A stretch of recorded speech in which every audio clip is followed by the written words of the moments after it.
Philly fam. I'm back. What's America's bird? Eagle.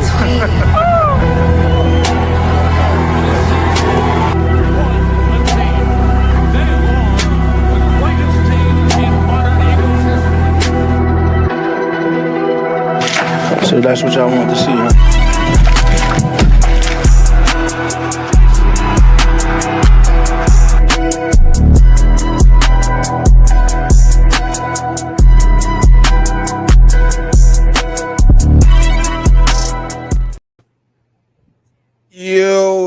Yo. Welcome to another episode of 4133, the podcast. I'm your host, Smitty. I'm here with my guest again. Back. Post-draft. JB, what's good with you? Hey, just here so I won't get fined. Oh man. Well, post-draft, we kind of, got to get into these picks because we obviously picked up some pieces of need. Some pieces you may know, some pieces you may not know. But obviously, the first pick, everybody's raving and ranting about Mr. Jahad Campbell. Yes, sir. I mean, obviously, he a Philadelphia Eagles, so it's fly Eagles fly till we die. How you feel about the pick, though? I mean, everybody love it. I mean, there's nothing to not love. He's quick. He's powerful. He's worthy of round one, top 10, top pick. So we actually got a steal. I don't know how he fell to us again. We just keep getting lucky. How he keeps working his magic, whatever that little voodoo stuff is in the behind the scenes. But yeah, I'm happy about the pick. I don't know if he would have been my first pick, but I am happy with the pick. I'm 50-50 with the pick, right? Because obviously I'm a guy that obviously try to stick to what I say all the time, man. I don't like starting rookie careers with injury, especially not when you come off of major surgery on that injury. Because ultimately the team is taking a bigger risk. Because to me, the draft is already a risk, right? You don't obviously know what that player's attributes will or will not translate to the next level until you get them here, until you get them on the field, until you get them in practice and you working with them in.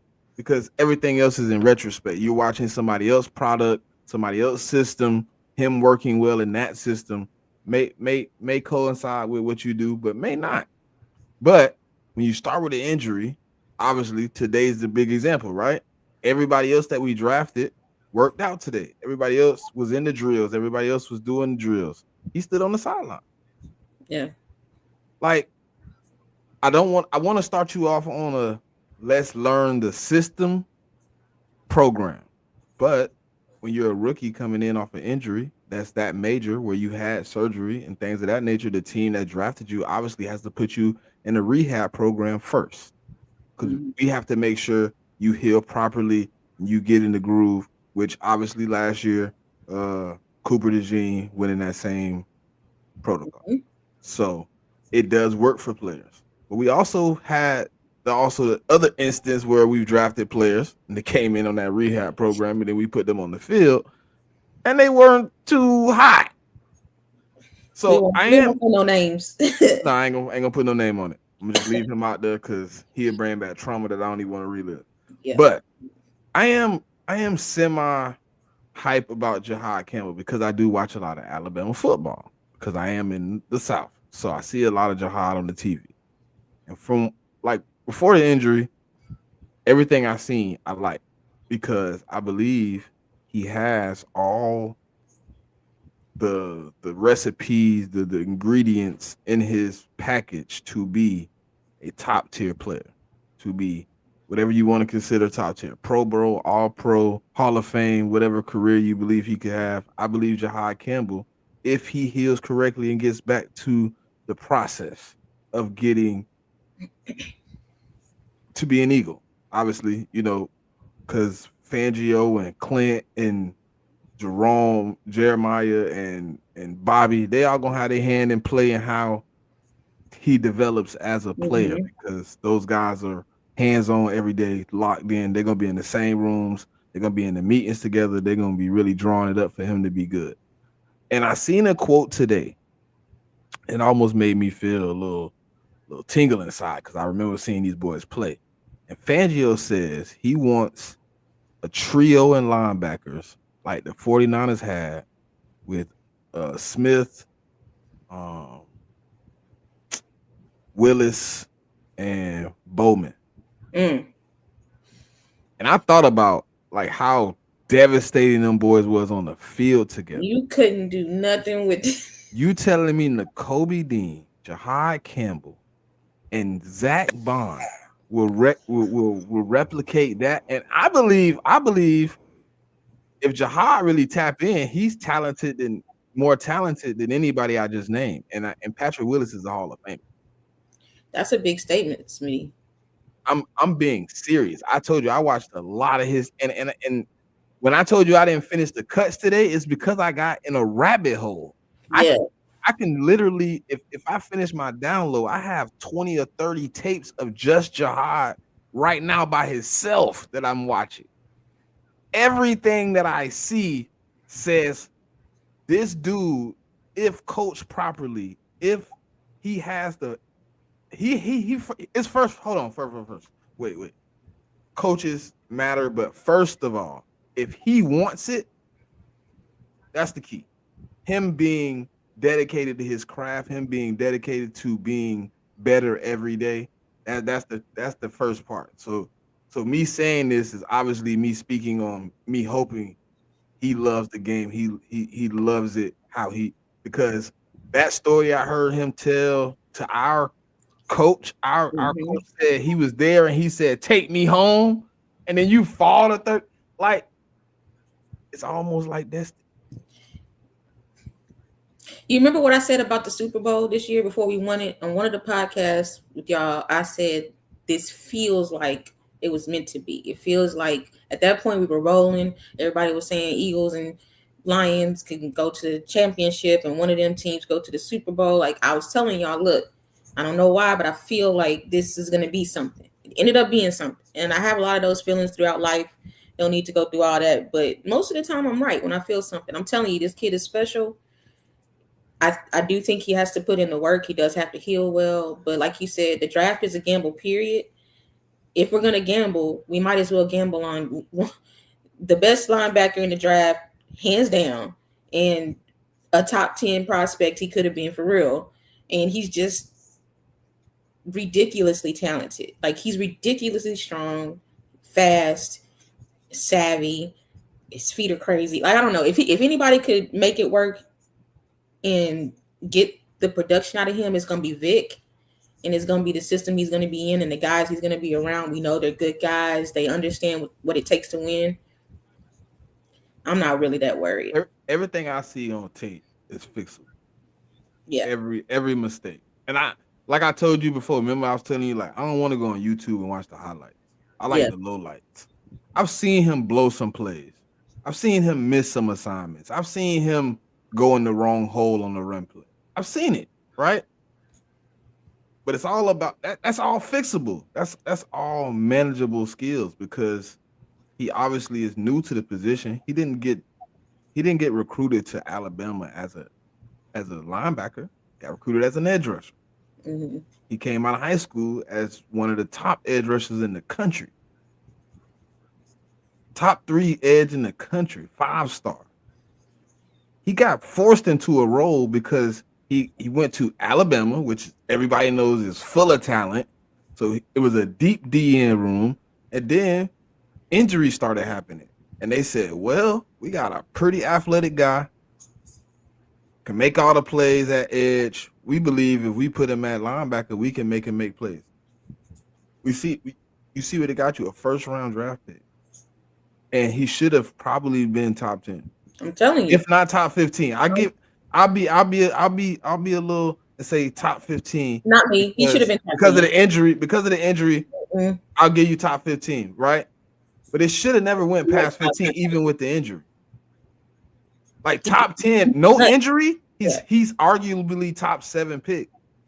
But injury, I'll say top 15 because I know how injuries can affect your draft stock. Because he wasn't able to do all the things he needed to at the combine to really show up for the teams. And obviously teams are. We just said it. Both said it. It's a lottery. You're gambling on a college guy. Mm-hmm. A lot of teams are like, hey man, we haven't had good track records with injured guys. We might, because there's teams out there that draft injured guys multiple times and they don't work out for them. So now they're in a position like we want the guy, but we haven't had the track record to bring in that guy. But Howie believes in this. I think this staff we have now is way better than the staff we had then. When we drafted the guy, we won't say his name, because all of them got fired because they stayed too long, first of all, but they got fired. And I think the new staff they brought in to handle the health and rehab of the players is way better now than it was then. So I believe Jahai Campbell will be in very good hands. I do have a lot of faith in our health and rehab team at the Philadelphia Eagles. So the worries I had at first was just like, man, I don't really want to start off like this. But then I started going down the rabbit hole and really being like, okay, the people that was here from the PTSD moment I had are no longer a part of our staff, or no longer in the room to be doing this. And the guys that's been there, I mean, we've obviously watched them bring a lot of guys back from injury. We obviously brought in a guy in Saquon Barkley last year who, quote unquote, was injured prone, and they were able to get him on a health plan where he was able to stay healthy for the whole run. Well, when you don't have to carry the whole team on your back, I mean, But they also, they make sure that, like, we've seen AJ go down and come back and not have a hiccup. So they've been pretty good, man. Like over the last probably 4 or 5 years, they've been really on top of their game, and I appreciate that. So taking Jahai Campbell isn't really as much of a risk with the injury as I first felt, because initially I'm just like, man, we already did this before, man. We already had guys come in with the injury, they ain't work out, and then I'm like, okay, Smitty, now let's really evaluate what's going on. Okay, we drafted the guy last year. He came in. He did have to sit a significant amount of time, right? But was he worth it in the end? He worked out. Very much so. Very much so. Year 2, I can't. I'm gonna congratulate the golf clap. I can't loud clap yet because we got to repeat one more time. You can't. Nah, Smitty. You doing too much. Hey, listen. I do this with every rookie because guess what? We seen CJ Stroud have one of the best rookie seasons of ever a year ago, and then he looked like. First of all, watch your mouth, because CJ Stroud is my son on the daddy side. I love him. Okay, and he that had a year ago. He had one of the best rookie seasons we ever seen. Right? You can't deny, right? Of course he did. And it turned around, and the circumstances didn't line up year 2, and everybody was like, "Whoa!" I mean, he need help. He still pulled off a miracle. You know he did. He still almost pulled off a miracle, bro. But then CJ is what they say he is. They had to address the issues, but I'm like that with every rookie. I'm gonna give you the praise that yes, he worked out. We got a Super Bowl out of it. It all works to the greater good. Just get a Super Bowl out of it. I would be with you if we just got a Super Bowl out of it. He made the biggest play, arguably. Yes. Come on now, that deserves more than a golf clap. That's all I'm saying. Listen, all I'm saying. I'm fair and I'm even with everybody. I don't think you're fair. I think you're hard. You are hard. No, I'm fair because that's how I treat every rookie. I'm gonna give him the big clap. Yeah, you give him the big clap. Yeah, cool. We did that. I like being fair, man. I treat every rookie the same, bro. I gotta see it twice. Even when Jalen had his breakout in 2022, you can go back and watch our pod. I said Jalen gotta show me again. He had 1 year right now. I can't nominate him for the best cornerback in the league because he had 1 season. I gotta see it twice. I ain't say no, but that's just I'm just explaining how I am about the rookie. Like he come out next year, I might hang a picture on the wall. Like I gotta see it twice. I love it, bro. What's up, Elena? A pick 6 in the Super Bowl, bro. Come on now. He deserves more. That's all I'm saying. Look, you can say what you want to say, Smitty. every rookie should be treated the same, fair, okay. But the thing is, every person should be treated the same or not. There's levels to this. There's levels, bro. There's levels. Coop. See, Elena, she know me. Elena, you watch the show enough to know I'm always a person that stays in them. I'm not gonna jump out and be like, I want to be different because he on my team and he did. No, he made a great play, and I gave him praise for it. He needs better adulation than a golf clap. That was real lame. I gave him the praise. If you haven't watched the show, you can click back to the shows that I did. I gave him the praise for that. Now we back to business this year too. This ain't Super Bowl Coop no more. You in a new season. Guess what? We just started a new camp yesterday. 2025 is you talking about his rookie year in relation to Jihad. No, I said I'm gonna give him the golf clap for what he did last year. And but now I have to see it again. And I said that the what you're giving him as far as the golf clap is not enough for what he did that year. So we still talking about the same thing. I just disagree. That's it. He deserved more than a golf clap for what he did last year. We in 2026. It's a new 25, 26. But you're rating what he did last year. You just said. So I don't care. I'm giving him the golf clap for the last. I've already gave you the praise though. I'm not gonna continue to just go down the rabbit hole of every day. Nah, we moving on. That's over with. Coach Sirianni said it best. We done celebrating. Celebrating the Super Bowl is over with. 25 season is over with. The grand prize of getting a Super Bowl has now been hung up on the trophy. You have one more day of celebrating that Super Bowl. You know what it is? September 4th, when they hand you the ring and the banner. After that, it's over with. They already had a ring ceremony.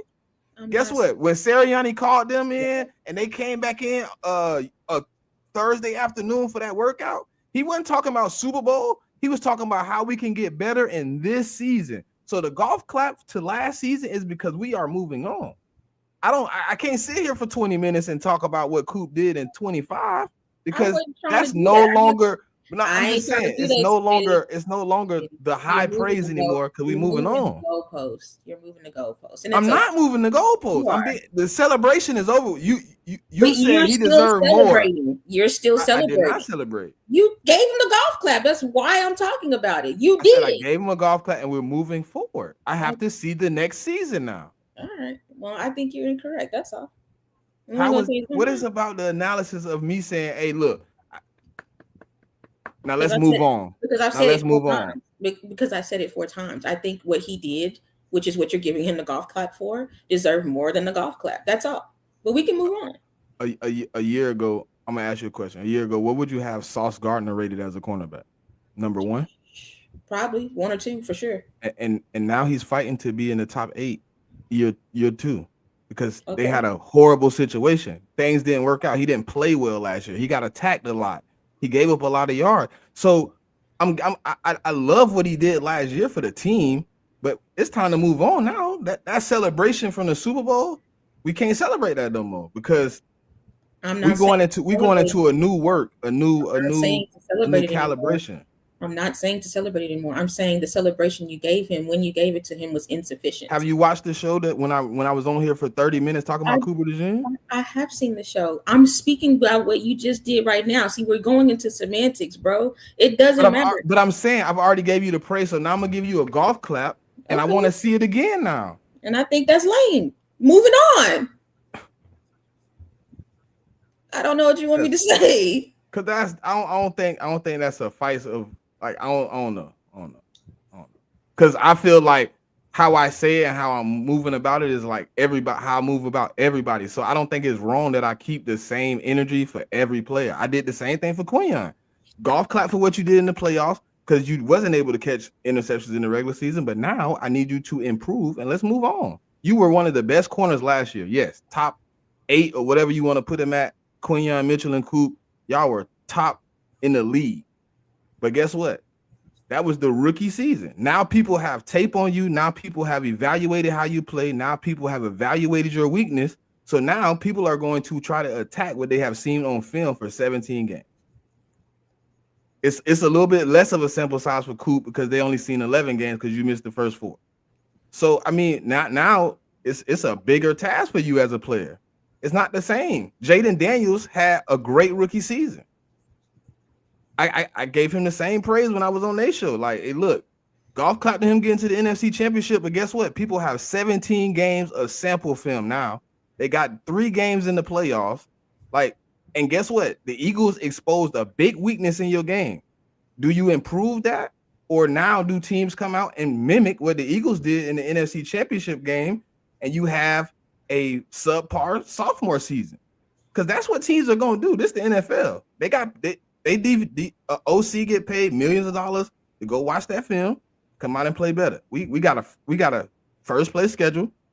We're going to play a lot of better competition, and teams are targeting the 2 rookies that had a great season. They probably going to be a lot of respect on their name, but it's still going to be teams out there like the Rams who feel like, hey man, they came out and put belt on us. They embarrassed us. We should have won that game and been playing the Commanders. But guys like Coop, who took away Coop disappeared in that playoff game. Like Cooper Kupp, who he was in a blanket. But guess what? You also had a guy like Adam Thielen, who to me had a very good game against Coop last year. I don't want to see that again. I want to see you improve that. Matter of fact, I said it on the check down. If I was Coop, I would have called Adam. Hey, let's work out, because whatever you did in that game, you cooked me. I don't want that ever happen again. So I need you to get out here and let's get some work together so you can teach me as a young pup what I was doing wrong that gave you all the advantages. Like, that's what I love about our quarterback. The guys that gave him problems, he called them. Hey, what's up? Like, he called Wink Martindale and was like, hey, look, you blitzed me a lot last year. A lot at a high rate. And you was getting a lot of pressure. What was I doing in my game that showed you it was okay to blitz me and I didn't have an answer for it? Whatever answer he got us a chip. Right? Like, I felt like even 2022, right? I love that season. But we also had 2023. I don't want 2023 ever again to happen to our team. But it happened. It was a very horrible. It tastes like some cheap vodka every time I think about it. I hate that. And that's the only reason I'm like, I don't high praise, because I don't want the next season I put you on this pedestal of, hey man, I appreciate what you did. I love it. Oh man, I believe Cooper DeJean and Quinyon Mitchell is the future of the Eagles with Jalen Carter, with Nolan Smith. Like, I believe these dudes really gonna lock in, but I also don't like to put my feet in front of myself. You know what I mean? So like, that's why I just said I wanted to give him the courtesy of still giving him praise, but not at high altitude, because we can't keep kind of dwelling in the past. But I believe this season, if he has done anything preferable to what I believe he was doing before he came to the Eagles in Iowa, putting that work in, because I see him a lot with Quinyon, so I believe they both putting that work in, and them boys come back. Like, JB, if Mac McWilliams, who I was just finna talk about, works out as an outside cornerback, which if anybody watched his press conference day, he said he confident playing outside. If he works out like the tape looks like, do you know what we really have in the DB room? We've never had this. People were like, bro, we had decent. No. We possibly have three guys that could be in the top 15, and 2 of them being in the top 5. So you're telling me that this DB room potentially is better than... We've had some good DB rooms. Better than... I don't know. I can't even think right now. You better not ask me about 2017. Nah. The best DB room we had was probably 04. I was gonna say the Super Bowl. 04. That Super Bowl run, right? And that's why I said I want to wait a season, right? But those guys in 04 were groomed. Those guys were in the league for years. Asante Samuel had already went on a Super Bowl run with the Patriots. Like that DB room was ridiculous because they had been together like 4 or 5 years at that point. They had gelled, so like their chemistry on the field was just different. They weren't the worst one in the room. Huh? I said Asante was low key the worst one in the room. But his read and react. Nah, yeah. But this man read and react was crazy. But that DB room was like gelled together. But I believe like talent wise, this DB room could be better. Listen, I don't disagree that this room could be really talented. We could talk about the next player. I don't even know how we got stuck on Coop necessarily. All I was saying was it doesn't have to be mutually exclusive. You don't have to only high praise or give a golf clap to just what he did and then only give him praise if he does well his second year. You can say, yo, that was crazy what you did right there. And you have, I'm not saying you haven't, but I'm saying in just this moment when we're talking right now, you can give him a little bit more than a golf clap, or at least I would. That's all I'm saying. They don't have to be mutually exclusive. What he did was crazy his first year. I hope and pray and cheer him on to do even better this next year. I don't know what he'll do. You don't either. But I'm gonna be hyped for you for what you did do because you came out here and you did that. That's all I'm saying. That's it. It's just the rookie season though, man. It's plenty. But JB, I could really go through the data of list of guys that had good first seasons, didn't have great second, third, fourth seasons, like RG3, for example. Great first season, went retarded. We thought RG3 was going to give us problems for the next 15, 16 years. And next thing you know, RG3 was Kirk Cousins. You was like, what? Who is this guy? What happened to RG3? Kirk Cousins is still out here. No. I'm saying like RG3, Kirk Cousins ended up being the starter. You don't remember that? RG3 got hurt. Kirk get the job. They fighting back and forth like Vic and Cobb. And then all of a sudden you like, where RG3 at? And they like, oh, no, Kirk Cousins is the franchise guy. Huh? You just like RG3 2 years ago just had like a great season. Like what happened? And they like, oh, he just didn't work out. He wasn't this. And I was a big RG3 fan. I was a big fan of that. And like not as a Redskin, but like coming into the league, I was like, oh, RG3 gonna set the league on fire. So when he had the first season, I'm like, damn, the Eagles got to deal with this dude for the next 15 years minimum. Oh my God, bro. We definitely got to get our defense together because this dude a problem. And then he disappeared.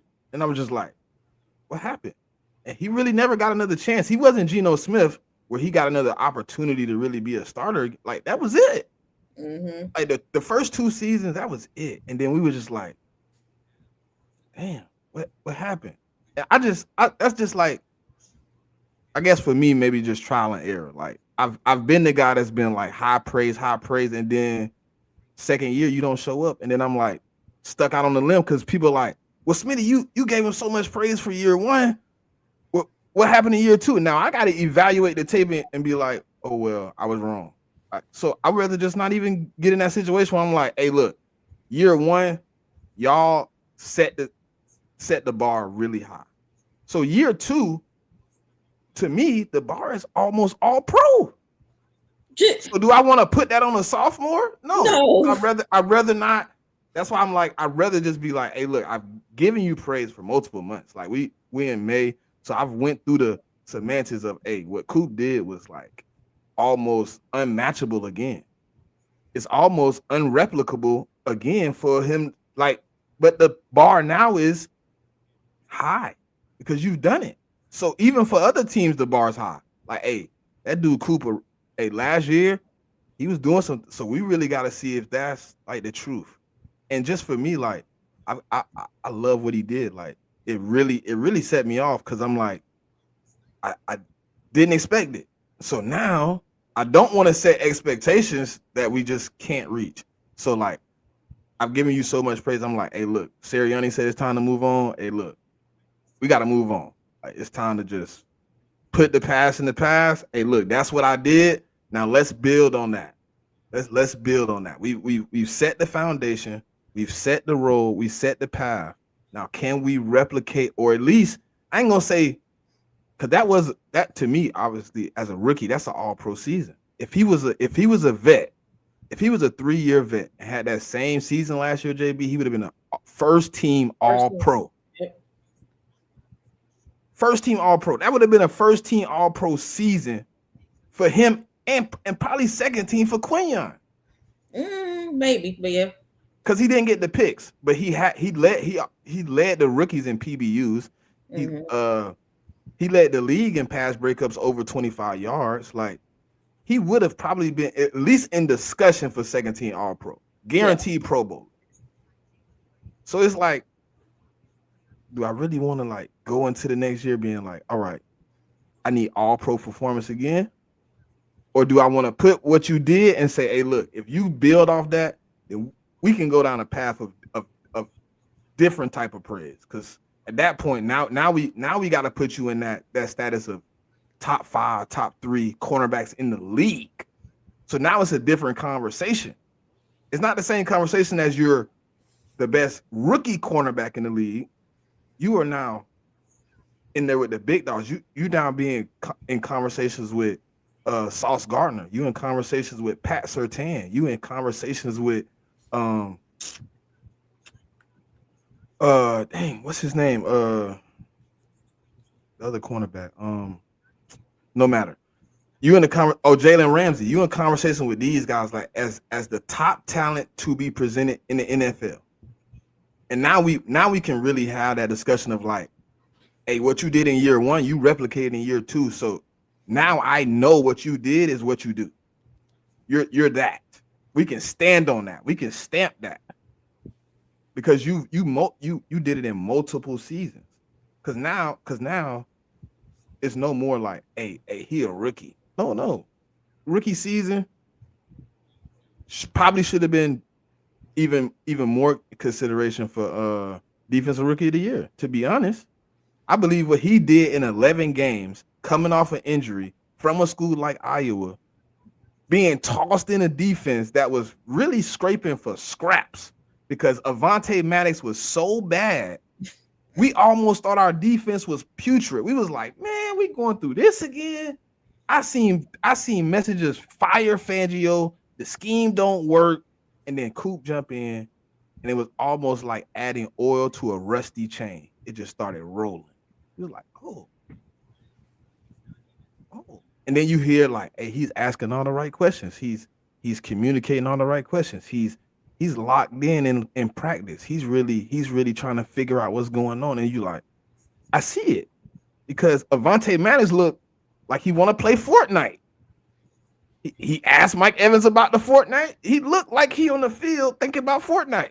Because every time he doing something, bro, JB, when you seen him in the Super Bowl, I don't even care about the play, right?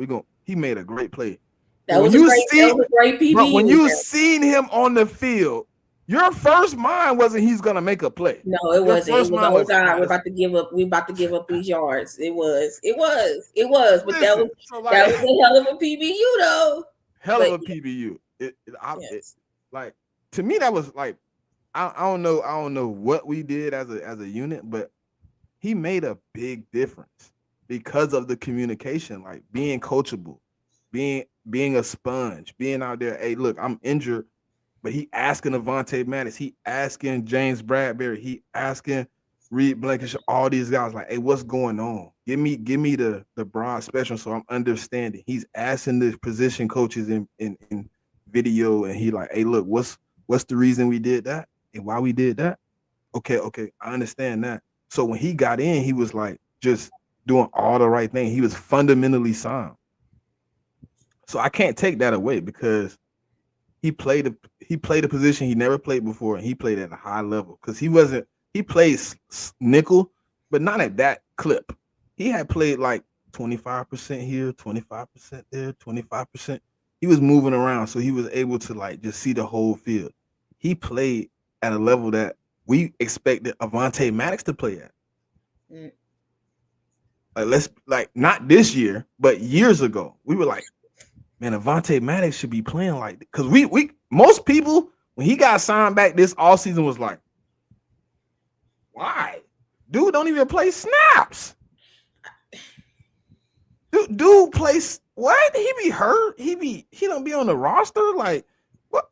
And then when he plays, it's like, is he gonna get hurt again? Like the year 2022 was the perfect example of me being like, yeah, I'm done.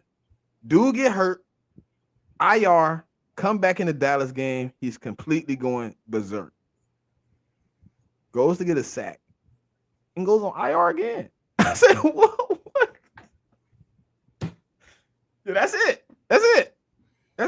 I'm good. Cool. And what's going on, Eric? So it's like to me, like with this new class coming in, like even for Mac, like I was telling people today in the space, like we drafted Mac McWilliams in the 4th round, but the pedestal he has to really reach to get on the field is so high from what we did last year.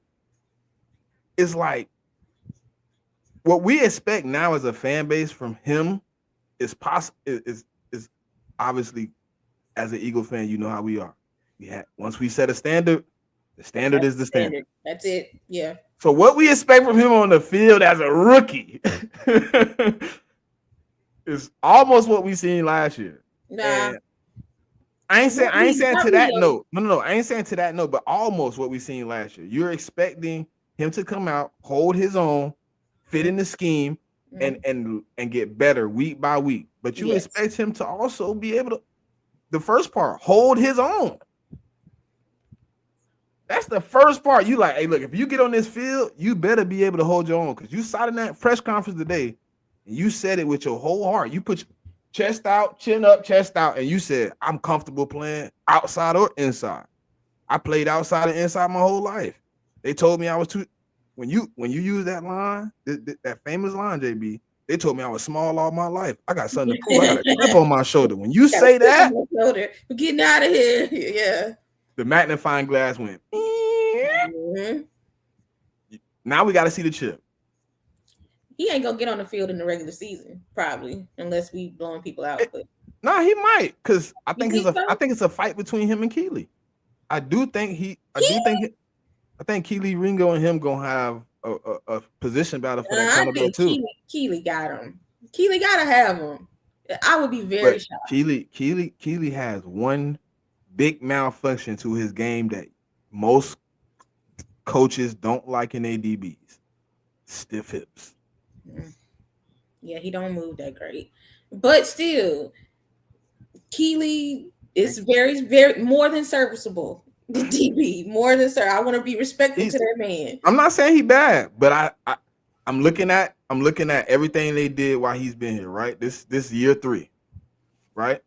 In year 2 of him being in the NFL, the Philadelphia Eagles drafted 2 DBs in the 1st and the 2nd round. To me, that showed you're not ready yet. And then in this off season, how many DBs have we brought in? Like 3 or 4, right? Yeah, 3. So it's like, and 2 of them play outside. And it's like, are they bringing them in to get you better? Or are they bringing them in for competition because they don't know exactly how much faith they have in putting you out there because of what they've seen over a span? And I hear our DB coach like Christian like really saying like, hey man, I'm really impressed by him as a player and him as a person. But I asked the question like this, right? I was a coach. I was a player. As a player, asking the right questions, being coachable, trying to learn, coaches will praise you for that. Even when you're not the best player on the field, they like, I really like what he does because he's a player's player. He comes in on time. He's here early. He's not here on time. He's here early. He's in here with me. He's asking questions. We watching film. He's putting all the work in to be on the field. But sometimes those same players, like to me, sometimes those players just don't work out because maybe he's a safety. Maybe he's not a cornerback. Like we've seen guys transition. This is perfect because I was going to ask you this. What do you think about? I read something somewhere, but I also just think this myself because Vic is known to do this. You think he'll move some people around, like maybe move Reed or Coop, you know what I mean, back to their natural. He kind of like said he's not moving Coop though. Oh, okay. Well, But I think when you hear about Kemp, I think the rotation you hear about at safety, and he might even be fooling people. You might do see Coop pop in and out of outside just to see what he got because mhm. he brought in some versatile guys like that can play a couple positions, and like you might hear a rotation of guys at that DB just to try to see like, hey, obviously we have our two guys in Coop and Quinion, but let's see how we can rotate this around to get the best rotation we can because to me, even if a coach says nothing's solidified until you see the pieces you have. Like, what if Coop does work outside? I mean, what if it does work that way? I mean, you never know. What if it does work that way where we get in camp and Coop like, hey, coach, let me pop out here because I think with Quinion on that side and me on this side, I think On we this could take side. something away because I kind of read what he got going on and then it works. So obviously you didn't want to leave a void at nickel, but you brought in guys that play nickel. You brought in guys that play a couple positions. And I'm not trying to like sell Keely up the road because maybe Keely comes in big nickel and he's playing that role that because we played a lot of dime last year where he could have got on the field if he was able to play a different role. He Mm-hmm. probably wasn't prepared, so Isaiah Rodgers got the role. But I think it's a role in this defense for Keely. I just don't know how much confidence our DB room and our DB coaches and Vic have in putting him outside right now because just of the moves they made. Like you don't bring in a bunch of DBs that play one position that also were highly talented at that position at one point in their career with a lot of upside with a young guy. Like you don't do that. No, you don't, and I understand, but I'm just saying, Keely. He a big hitter. He That's what I'm fast. just like. Like I would love to. I want to see them trying that If safety. he could work out, that you see what I'm saying. Like if he could work out, like I don't know. I'm not a coach. I didn't play football, so I can only rely on these. But they work, and when he goes, and he's gonna knock something out. When he has space, he plays his best football. That's what I'm saying. And that's why I'm like, maybe at safety. If Vic moves him around, if he just shuffle, I I'm want to see telling it. you, I want to see it. because that's what happened when it was Zach. Zach played whatever position where they moved him, lit him up. He's lit up this season. Same thing can happen with Keely. I'm telling you, man. I'm telling you. I think but like when I look at the tape, like all his best plays came when he's off the ball and he has space to make the play. Yes. But my problem was when people like obviously I didn't like who was our DC at the moment he got in the game, but Matt Patricia put him in, Mr. put him in, Pencil. put him too close to the line. He got way too aggressive too fast because he almost panicked because he knew he couldn't flip. Because the guy got up on him so fast, he was like, oh no. Like his first instinct was just like, hey, I need to not let him go by me. Yeah. But I was like, I seen him like 2 games later. He's back off the ball. They throw it in the flat. I said to somebody, I said he's like an old Buick or something. You know, you just gotta give him space. Give him space. Yeah, give him some space. Let him warm up. You know what I mean? Yeah, give him a little space. He gonna be. It's like his read and react like long distance. It works every time. You know what I'm saying? Just give it time. That reading that was a good analogy though. He an old Buick. You got to just give him a little, crank him up. You got to let him ease in the gas and then get him on the highway and let him roll. But they're like Keely, like in open space, like even watching him on special teams, like he got a chance to just get down the field. He got like a straight eye beam. He lock in on the returner. 9 times out of 10, he gonna be somewhere around that play quick. Didn't he have 2? I know he for sure had 1 fumble. Him and they had 2, and it was him and Sydney. Yeah, my guy Sydney. You know how I feel about Sydney. That's my guy. He a bullet, man. And I think, listen, if he can add 2 things to his game, he'll be on the field this season. He has to first learn. Every play does not have to be the big play. It doesn't. Like, I understand you play at a speed. Like, Troy Polamalu had this problem. He couldn't slow the game down. That is a perfect comparison. Yes. He couldn't slow the game down. His only speed was full Right. speed. Yeah. Like if it wasn't to the max, if it wasn't with all the aggressiveness in his body, the aggression he has in his soul, if it wasn't everything on the line every play, he didn't feel like he's playing his best game. But like if Sidney can just be like, hey, look, as long as I make the play, doesn't matter how big the play, the big the hit, just make the play. Because there's a lot of times where he like 200 miles an hour. I'm like, oh, he finna kill, buddy. And then he just like can't slow himself down. You just see him sliding by like this. He just like, yeah. And if he could also just, if somebody could just tap him on his, hey, you just use your shoulder, shoulder, Sidney. Oh no, he going. Stresses me out. He going head first. He going head first. And the second thing is like, instead of being aggressive after, like, use your aggression in game. I seen too many times where like after the play it's like borderline, and it's almost like if somebody wasn't standing there, he go all the way out. Like, I love a crash out, but you also got to learn when to crash out, Sidney. I listen. It was a play. If it wasn't the Super Bowl, it was a championship game where he was like about to crash out. Somebody was just like, hey, chill. And he was like telling buddy like, all right now. Like you this close. The thing about Sidney is he's real life crazy. Like he's real life nuts. But that's his twin is like totally different. Like his twin. Yeah, he's so chill. He just be chilling, cooling. But yeah, I didn't even think Sidney was. But you know what should have told me, JB, when he took that picture like Zeke with the stomach out. You gone. You as a DB, Sidney crazy. Yeah, you one of the ones. He's one of them guys, it just kind of, even if he wasn't on the Eagles, I promise you, I still follow him and be like, I like this dude. Like, I hate when we have to play you, but you are all right, dude. But he just like playing football. You know what I'm saying? That's just. I think going into year 2 with like Christian though, like him and Christian, if I'm pretty sure like he said it already, like him and Sidney got a good bond. Like if he just like be coachable, be a sponge, like you can really come into year 3 of your NFL career and really probably hit the ground running. Because like last year, I think he just ended up in a bad situation. We bring CJ back, pop 50, halfway because of the injury you had. You know what I'm saying? So we were stuck. We really don't know how we get you on the field with the injury.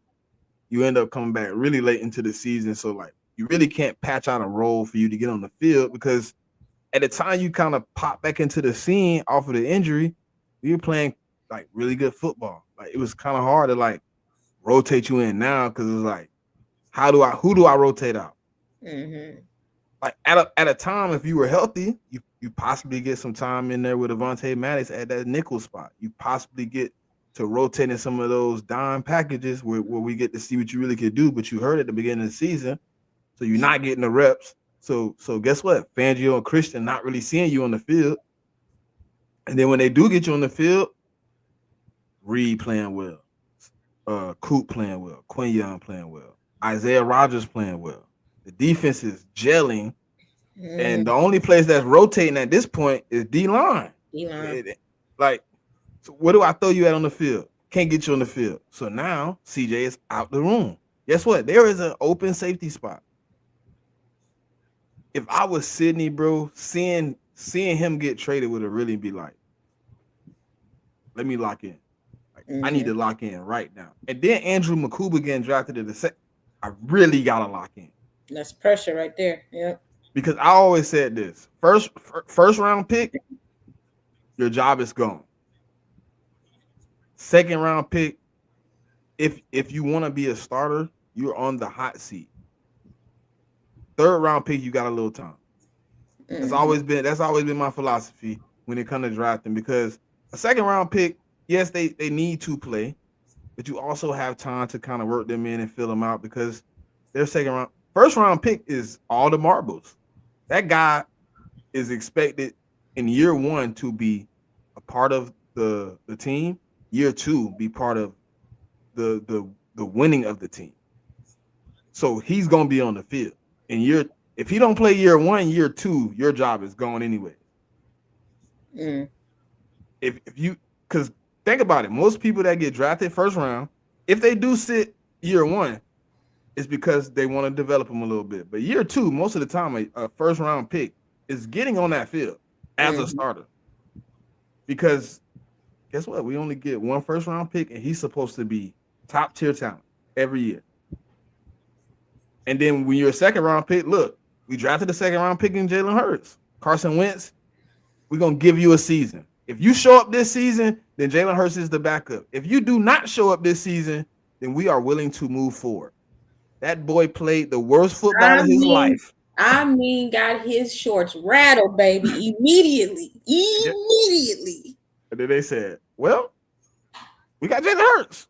We're going to bench you now because we were willing to ride it out and see where it went. Because, hey, look, we can pay Jalen Hurts a little bit to stay. We can groom him. We can really work with him. We'll let Carson Wentz play it out and see how it goes. That boy said year 1, he was just like, hey, man, I'm just not it. And he didn't say it out his mouth because he was playing all the hero ball you could ask for. 2019 for me, right, is like peak frustration Carson Wentz. Even though we made the playoffs, the plays he made sometimes, I was just like, bro, did you have to give me a heart attack on that play? Like, did you have to really it was almost like every game he was like, I gotta win the Super Bowl. He was on a mission to prove that I gotta win the Super Bowl. Yes, he didn't win the Super. Even as recently as this literal last Super Bowl we were in, where he was on the bench, he said, "Bro, I would trade us winning this one for me to have won that one." That is still on his mind. So yeah, he was rattled from. Anyway, yeah, what a colossal mess. When you just said that, it's almost like you did win, bro. That's what I'm saying. Like you don't even think you won. I think I won, and I was nowhere near the field. You won, bro. Listen, if it wasn't for your performance, we don't make the playoffs. We don't even get to the playoffs without him. Nick, I will always shout out to Nick. He did the unthinkable. Foles. Backup coming in, bro. Playing what, 5 games, bro.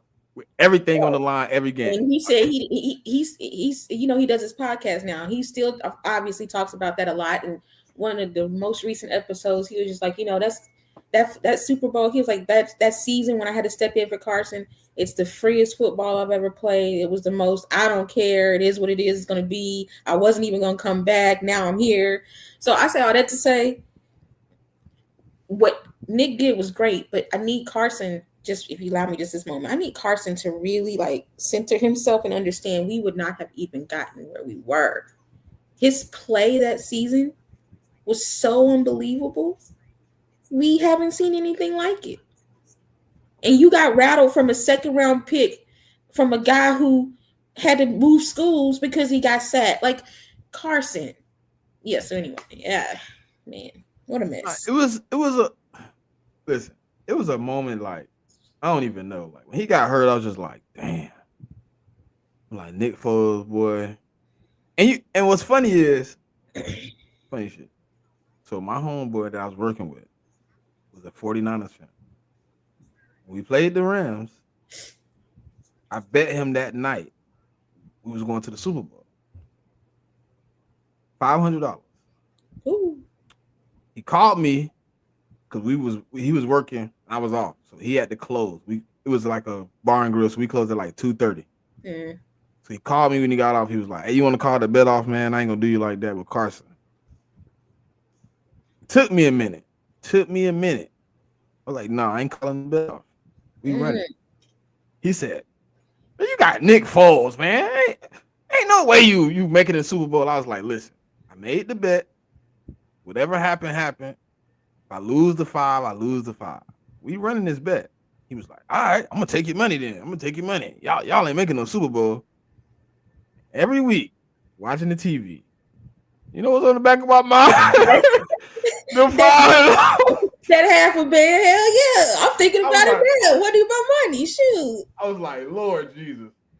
Lord, that first game though had me so panicked out. I was like, it ain't no way we win another game. that Atlanta game to me was like so bad. I was just like, it's no. When they said we had to play Minnesota, I was just like, Nah, bro, that Atlanta game, I love watching that back more than I love watching the game, the Minnesota game. The reason why is because Atlanta just one of my closest friends on Twitter, he's a Falcons fan, unfortunately. And that whole I'll never forget that whole season. You know, they were good. They were good. Matty Ice was out there, Julio was out there. They was making plays and taking names. I ain't gonna hold you.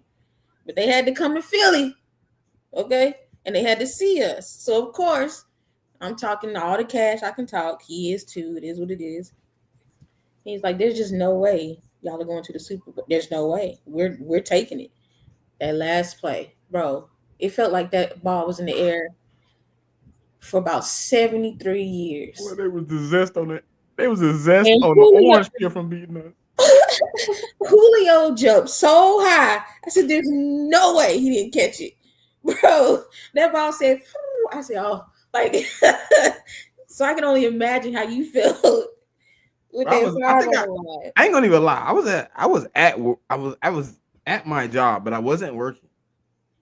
And it was like a crowd of people standing around me when this was happening. And somebody was like, Jalen Mills 1-on-1 with Julio. Mr. And I was kind of like in the midst of like Mr. drinking my Mr. drink. Oh, I hate that shit. I was drinking my drink, right? And I just looked and I'm like, oh my God, there's no. And the coach we had, I knew the call. I knew the call. I knew it was man on man, no help. I That's knew what it. he likes to do. That's what he liked to do to this day. And I sat up and I said, And Jalen, no, don't forget the best part. Jalen had been getting cooked. Like oh, Jalen was getting he worked. was doing that finger wag, and he was getting. Only reason he would get the credit for the ball not being caught is because the receiver ran a wrong route or something. I hated that finger wag. So just I want to add that. And Go ahead. I said, man, Julio. I said, this probably back of the end zone, high ball. Fade. Yep. It was gonna be a fade, but Jalen played the first half of the fade well. He made him adjust a little bit. So Matty had to clutch it up, so he couldn't just throw it like he wanted. Because he wanted to just put it out there 1-on-1. Give me one hand, touchdown. We go to the next one. So Jalen Mills played the first half of the fade well, and then I looked up and I seen Julio arms up. Boy, he got so high. Jalen Mills' hand is like right here.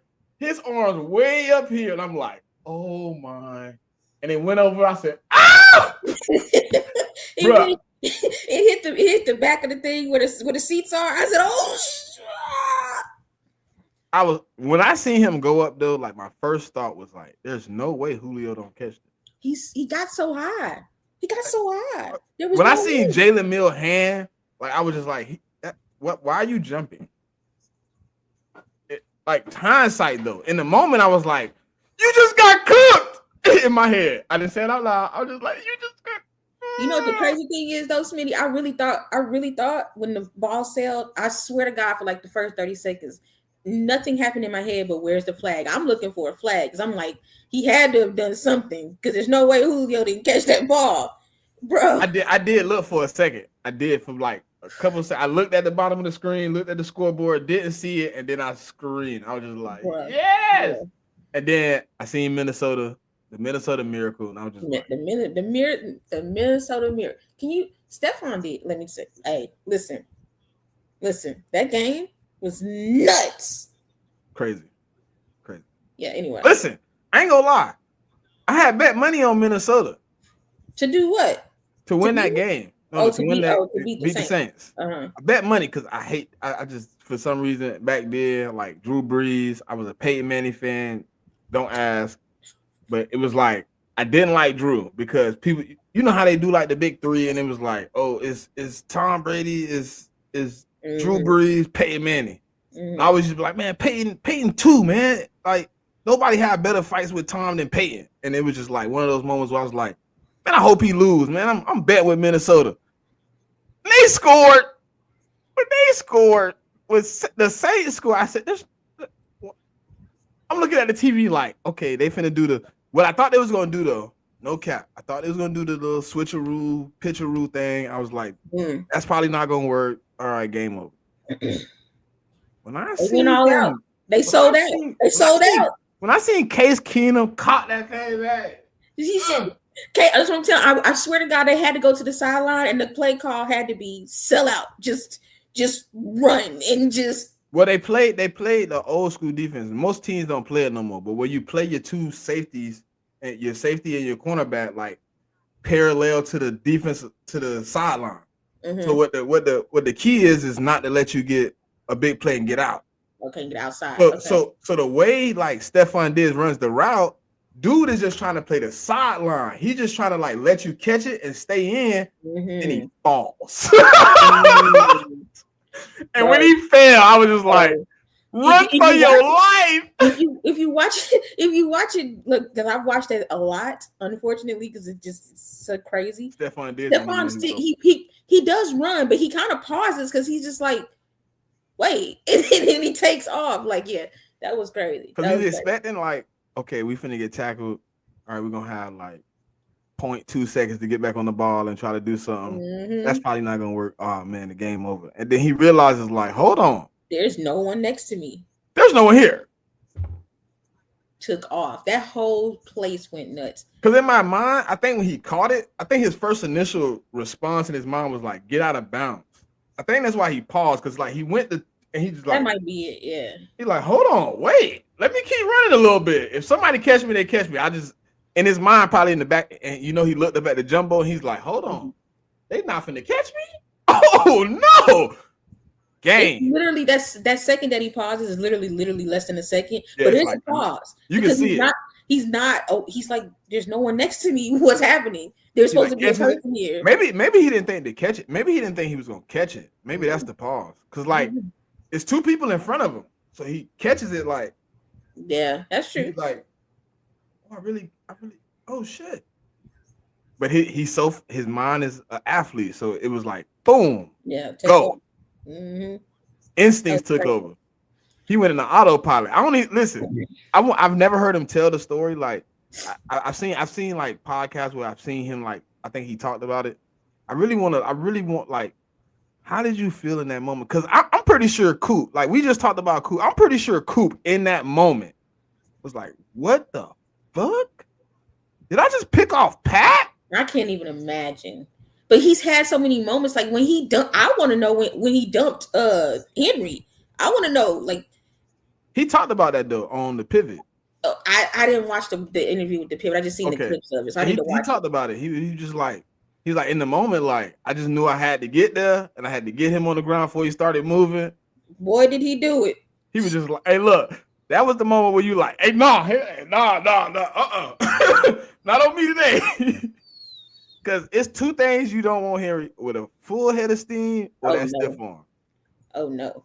Coop was like, let me get, and he caught him in perfect, like it was almost like perfectly timed. Like he caught it, turned back and was like, oh shit. It happened like watching that play live, it felt like it happened in slow motion. Because like there's so much space between them two, and I'm like, oh, he has to make this tackle, but Derek's running, and we all know Derek is famous for that. I'll knock you over. When Coop, he got the right leverage and slammed him down. Oh, like, yeah. I was just looking at the TV like, when I seen it, I was just like, oh man, he finna make a little move. Okay, they finna. In my head, I was just like, oh, it's finna be a game tackle. Like Coop finna line him up and hold him. Mm-hmm. Everybody else going, like, I didn't expect him to just like nah, not today. He dumped him. He didn't. Hey, look, and I don't even think he got him like he wanted to. He just got what he could. Like, yeah, it wasn't full. Nah, it was just like, hey, look, no, I can't let you get up out of here, Derek. Not today. And then, you know, viral moment, Derek Henry the next week cuts his hair off. Now he has braids, and it's like, you let Coop make you cut your locks. That man cut his locks, man. But like I know in that moment though, like he was almost like, what just happened? Like, did I just let me run to the end zone? I'll reevaluate this later. Let me just go. Like, and then when he's like I know the moment, like even like, and I'm correlating these moments, but like Stephon Diggs and him, like when you closing in on the end zone Like, I'm really about to score. Like, I'm Mhm. really about to make a big play in a huge moment. Like Stephon Diggs is life-changing moment because before that, like you knew who he was, but you was like, fringe guy. He was like, Yeah, he he was became OBJ status. yeah, Yeah. complete through the Yeah. roof. Like after that moment, Stephon Diggs front page news, like that moment changed. But when they said we had to play them, when they said we was playing Minnesota, I only knew like two people that was Viking fans. One was my next door neighbor, and then one was like an old friend from back in the day. He's like, "How you feel about the game?" And like you like me now. I like think about my response because before he asked, I was like, "We gonna beat y'all ass." He was like, "What?" I was like, "Oh, we finna mud hole y'all." He was like, "Why?" Like y'all just had a really dramatic moment.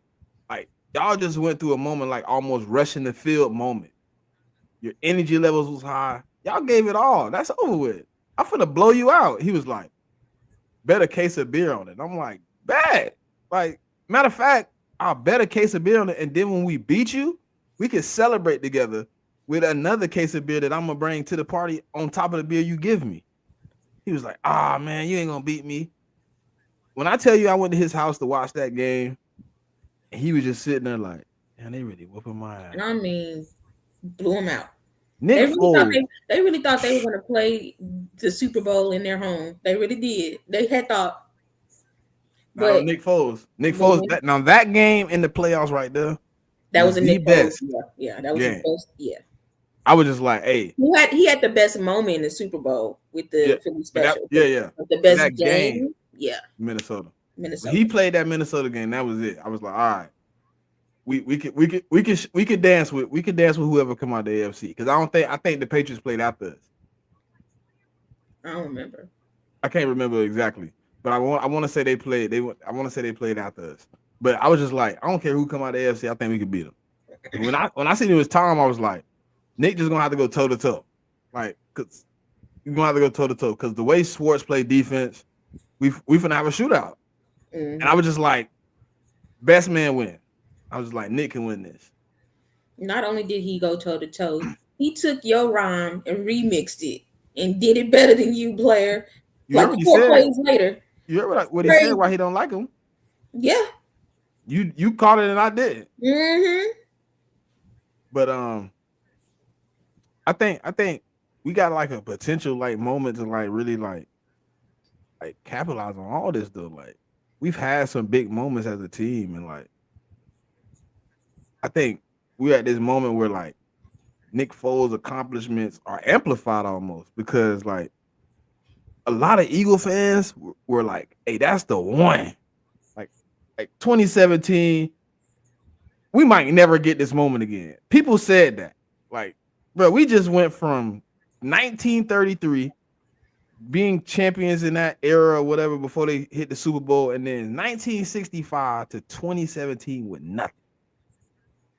People that's been fans for a long time was like, man, this might be the one, man. Like, we might not get another one, but I'm happy with this one. Like, nobody's seen this coming where we was gonna be like we believe every Eagle fan was like, we're gonna be contenders. We got another opportunity, but we were just like, hey man, if it happened again, like, and then all the hate for our quarterback amplifies it even more. It's like, man, y'all hate us that much, like for him to win, and then Howie Roseman. It's like Howie Roseman being a good GM and doing what he's supposed to do. And I said this on Twitter. We get knocked for developing and drafting well. I'd never seen this before in football, right? Like we just to me and you, right? We had a good draft. We're probably going to develop half of that draft into players that can be on the field on a regular basis, who are producing at a high level, right? And then they're going to be like, oh, they came to a great team. Well, I thought that was the purpose. I thought you got coaches and position coaches that did their job well. So when you drafted guys, they produce at the potential that you expected them to produce at when you drafted them. Like Ty Robinson. Me and you did our mock draft. We took Ty Robinson in the 4th round. We took him in real life in the 4th round. I told you on the podcast, I think he could play all 5 positions, and he could play at a high level with the right coaching. If he gets in this system and really puts the work in, he can play every position. But I would prefer him to play 3 down, right? We drafted him. Today, to me, listening to him, he sounds like I'm ready to work. You come in, obviously, we're not asking you to do a whole lot in year 1.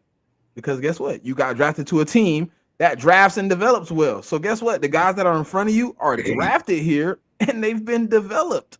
JC, JD, Moro Jomo, all those guys drafted. Nolan Smith, Jalen Hunt, all those guys drafted. Like the guys you're getting in the room with were drafted here, developed here.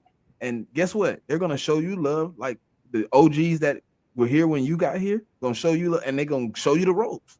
Yeah. And they're going to build family ties with you in this culture, and we're going to develop you at a high level because we have the coaches to do it. And guess what? Sometime in year 1, we're going to be looking at the screen. We're going to be like, damn, JB going to be like, man, me and Smitty drafted him. Look at him. Yeah. Look at him. See, we knew what we was talking because that's what we do. But his success is going to be nullified because he was drafted to a great team. They only say that about us because no one likes us. But guess what? We don't care. We don't care. Because we're going to argue with you anyways. We're going to argue about it. We wake up arguing. That's what we're going to do. We're going to argue with you about it. That's a love language, low key. But, we go. Oh, yeah. If I don't argue with you, then I don't care. Yeah. Or I'm not passionate about whatever it is. Yeah, for sure. But, yeah. I think we did draft. Like I said, if I can't argue with you, I don't. I think we did well in the draft. I think I texted to you, but I gave it like a B+, A- for what we got. We'll see how it shakes out. I do think that we got at least three long-term good picks, and I do think our first pick is one of those. He's gonna be one of them ones. I don't know how we got him. I think the guy we got in the last round. The cornerback? Nope. Antoine Powell Rollin. We got him in the last round. That was our last pick. 204. Mm-hmm. To me, he is all the buildup of a guy we love the most. I know people say it's Nolan, but it's Antoine, right? Guess what? Everything they said about BG said about your arm's too short. You're the right height, you're the right weight, but your arm's too short. Oh, you're not gonna be able to be aggressive in the NFL. This man literally slipped 3 rounds because of short arm. And I'm really high on him because I believe BG coming, obviously saying he's gonna be here. I think BG and him are gonna have a bond where he's gonna probably tap into something that Antoine probably don't know he got. Because BG one of those guys, but like he really special. Like he's really jokey, but he knows how to bring out like that dog. He know how to bring it out and make you like really play. Like he gonna joke and kid, but he also gonna talk shit. And he also gonna be like, hey, you slacking. Come on. Like I know we playing, but it's the time to get serious. Like, come on, like get out here. And then he gonna laugh at you too. Like after he scolds you and talk a little crazy, he probably gonna end it with a laugh. Because that's just how BG, and he already like pretty much said in the retirement speech, like he gonna be here. Camp. Any moment he could get to be in the building, he gonna be here. And I think like these young guys, man, like I didn't think we would be here. Like I hope they tap in, but I will say this about our last pick that you just mentioned. Last guy we had that they said had short arms, was underweight, couldn't do it. Turns out to be the best center God has ever created. So is there a parallel there? Maybe. We'll see. But you never know is my point. You never know. But we've had that success, like that might just be Philly thing though, man. Like we've seen that story a lot. That's what I'm trying to say. We draft guys and they're like, oh no, that ain't gonna work out. And then you like, it's gonna work out for us. I don't know what you think, but it's gonna work out. And then we end up with the I told you so moment. Like I told you it was gonna work out. Like I don't know why you doubted it. Like people's like, oh, JC ain't gonna be able to tap in because he a hothead. And I'm like, listen. He is a hothead. He is still a hothead. Yeah, that ain't gonna change because that's just how he react to stuff. But we got all the people in the building, like, keep it under control, keep it under wraps. Like, you don't bring guys in that can't keep it good. Like, you see what Clint do? Like, he have a moment, he go right over there and like, hey, all right, I know you having a moment now, but yeah, Clint's the get only through this one. and let's go. You noticed that Clint, because it was one of them games on the sideline, man. I forget who we were playing. I think it was the Cowboys. Somebody said something to Jalen, and he was the Saints. It was the Saints. He was doing the. No, I wasn't talking about that one. It was another one. I'm pretty sure it was the Cowboys. I think you talking about the one when Clint had to grab him and carry him to the corner, and then Sirianni came over there. No, that Clint was the just Saints. like, no, I know what you're talking about. I'm not talking about that. It was a situation in I'm pretty sure it was the Cowboys. It was definitely, I think, the Cowboys. But yeah, they had like the Fox like replay or something I saw. But he had to go over there and like literally like grab him by the bottom of his jersey and like yank him back. He was Clint's the only guy that can. Anyway, I think I remember what you're talking about, and then it was just like he was just like, oh no, they were just talking junk or whatever. I was just talking about. I think I remember that. Yeah, I think I remember that. Because the other one was kind of like almost dramatic moment. Like yeah, I remember. And then they asked Jalen Carter like what happened. He was like, oh, they were just talking junk. So I was talking back. Talking back. And he was like, oh, well, we seen Clint Hurd have to restrain you. He was like, no, he just told me to back up. He just told me to back up. That dude is nuts. I'm telling you. Clint is a D lineman at heart. So like he knows like how it goes out there in the field, like in the trenches. He's been an NFL D lineman. He's played at the highest level. Like he understands. He knows. Like if anybody understands what's going on, him alone understands. Like it's gonna be moments where you might do what Jalen Carter do. You know, most people say I want to slap it. No, he slaps people. And I heard who was Milton talk about it. He was like after those plays, Jalen Carter be on the sideline like, man, I ain't even do that, man. I don't know something like, bro, look, bro, you slapped him, bro. Like, nah, bro, he was messing with me, bro. Like, come on, man. But like, I love like how like last year they was like, man, we was just like bonding as a family because a majority of those guys are here to keep that bond going. So like that's why like I think bringing in these young guys and really building like we is, paying guys early like that builds something. Like people like, oh, Howie gets ahead of the curve so it's cheaper. Nah, you get ahead of the curve so guys feel appreciated. Yeah, they feel wanted.